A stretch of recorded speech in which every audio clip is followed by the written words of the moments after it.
வணக்கம். ஒரு படத்துல நம்ம நகைச்சுவை நடிகர் கவுண்டமணி சொல்ற மாதிரி, ஐயோ சாமி போதண்டா, ரீல் அந்து போச்சு, தாங்க முடியல அப்படிங்கிற மாதிரி தினம் தினம் இந்த விளம்பர ஷூட்டிங் நடத்தி கொண்டிருக்க தமிழக முன்னணி நடிகர் மு.க.ஸ்டாலினோட இன்றைய விளம்பரம். அமெரிக்காவில் முதலீடு பயணம் மிகப்பெரிய வெற்றின்னு எப்படி இந்தியாவின் நம்பர் 1 முதல்வர் தனக்குத்தானே பட்டம் சூட்டிக் கொண்டாரோ அது மாதிரி அமெரிக்காவின் முதலீடு ஈர்ப்பு பயணம் வெற்றி. ஐயா பொம்மை முதல்வர் அவர்களே, சில அடிப்படை கேள்விகள் இல்லை, ஒரு 5 கேள்விதான். கேள்வி 1, இதே ஆண்டு ஜனவரி மாதம் உலக முதலீட்டாளர்கள் மாநாடு ஒன்று நடந்தது. அந்த உலக முதலீட்டாளர் மாநாடு 631 புரிந்துணர்வு ஒப்பந்தம், அதன் மூலமாக 6,64,180 கோடி முதலீடு தமிழகத்தில் ஈர்க்கப்பட்டது அப்படின்னு ஒரு விளம்பரம் கொடுத்தீங்களே, அந்த 631 புரிந்துணர்வு ஒப்பந்தத்தோட தற்போதைய நிலை என்னன்னு சொல்ல முடியுமா?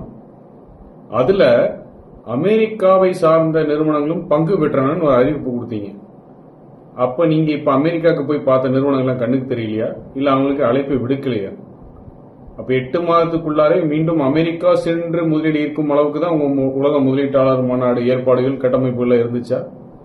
கேள்வி நம்பர் 2, ஐயா நீங்க பார்த்த நிறுவனத்தோட கிளைகள்ங்கிறது இல்லாம அதனுடைய நடவடிக்கைகள் இந்தியாவை சார்ந்து இருக்கக்கூடிய நிறுவனங்கள் இங்க இருக்கு. உதாரணத்துக்கு கேட்டர்பில்லர் அப்படின்னு அமெரிக்காவில் போய் பல 100 கோடி ஒப்பந்தம். கேட்டர்பில்லர் இந்தியாவில் ஆரம்பிச்சு 50 வருஷம் ஆகுது. அது இந்தியாவில் குறிப்பா தமிழ்நாட்டில் 1971 தான் திருவள்ளூர்ல முதல் ஃபேக்டரி ஆரம்பிக்கிறாங்க. 2வது ஃபேக்டரி அப்புறம் ஹொசூர்ல.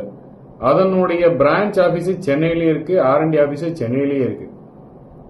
இப்படி சென்னையிலேயே இருக்கக்கூடிய நிறுவனத்தோட நேரம் அமெரிக்கா போய் பார்த்து முதலீடு பேசுற அளவுக்கு இருந்துச்சுன்னா அப்ப அவங்கள உலக முதலீட்டாளர் கூப்பிடலையா?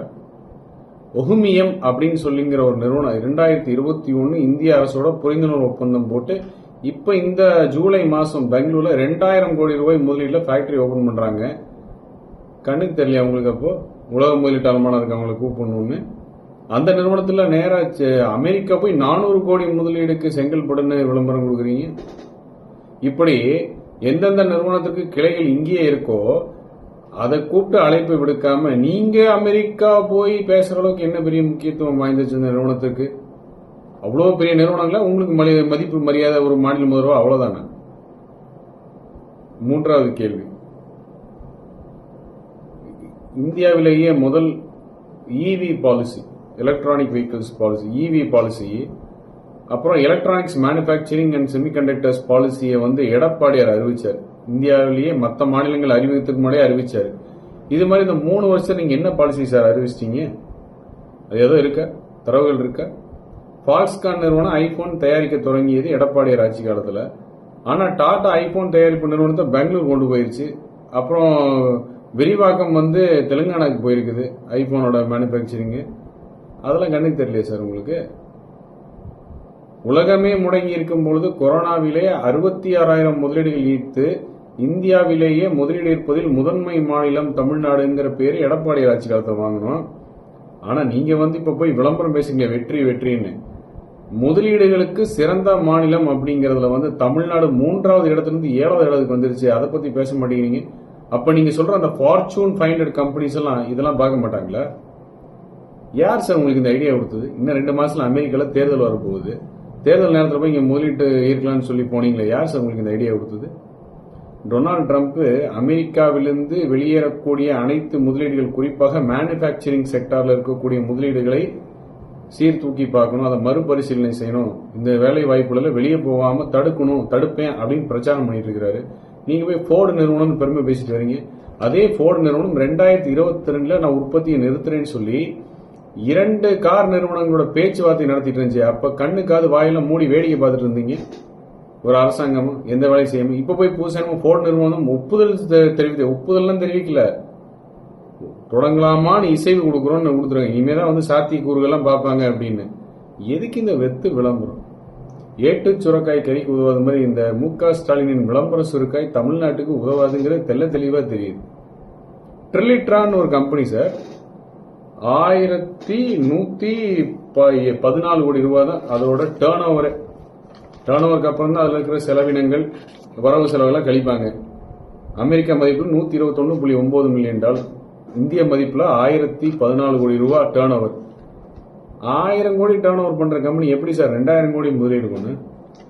ஏதாச்சும் ஒரு லாஜிக் வேண்டாம் சொல்றதில்ல. சரி, இந்த கேள்வி, அமெரிக்காவினுடைய தேர்தல் வர நேரத்தில் கூட தமிழக முன்னணி நடிகர் மு க ஸ்டாலின் போய் 7000 கோடிக்கு முதலீடு ஈர்த்திருக்காருன்னா அப்ப அவர் திறமையை பாராட்டணும்னா அதே தான். முதல் ஒரு மாசத்துக்கு முன்னாடி ஆகஸ்ட் 14 பக்கத்து மாநில தெலுங்கானாவில் இருக்கிற உங்க கூட்டணி கட்சி காங்கிரஸோட ரேவந்த் ரெட்டி போனார். எவ்வளவு தெரியுமா சார் முதலீடு ஈர்த்துட்டு வந்திருக்காரு? அமெரிக்கா சவுத் கொரியால 31,522 கோடி முதலீடு ஈர்த்திருக்காரு. நீங்க எவ்வளவு? 7000 கோடி. அதை விடுங்க, வேர்ல்ட் எக்கனாமிக் ஃபோரம்னு டாவோஸ்ல ஒரு கான்பரன்ஸ் நடந்து எல்லா நாடுகள்லேருந்து போய் இங்க முதலீடை ஈர்த்து பேசினாங்க. தமிழ்நாட்டிலிருந்து யார் போனா இது வரைக்கும் தகவல் இல்லை, தெரியவும் இல்லை. அப்படி இந்த பிப்ரவரியில ஜூலை வரைக்குமே ரேவந்த் ரெட்டி தெலுங்கானா மாநிலத்தோட முதல்வர் 40,232 கோடி ரூபாய் முதலீடு ஈர்த்திருக்காரு அந்த வேர்ல்டு எக்கனாமிக் ஃபோரம்ல. ஸோ கூட்டி பார்த்தோம்னாக்கா அவரோட அமெரிக்கா பயணம் பிளஸ் இந்த வேர்ல்டு எக்கனாமிக் ஃபோரம்ல பங்கு பெற்றது மூலமாக 81,564 கோடி ரூபாய் முதலீடு ஈர்த்திருக்கிறார் ரேவந்த் ரெட்டி.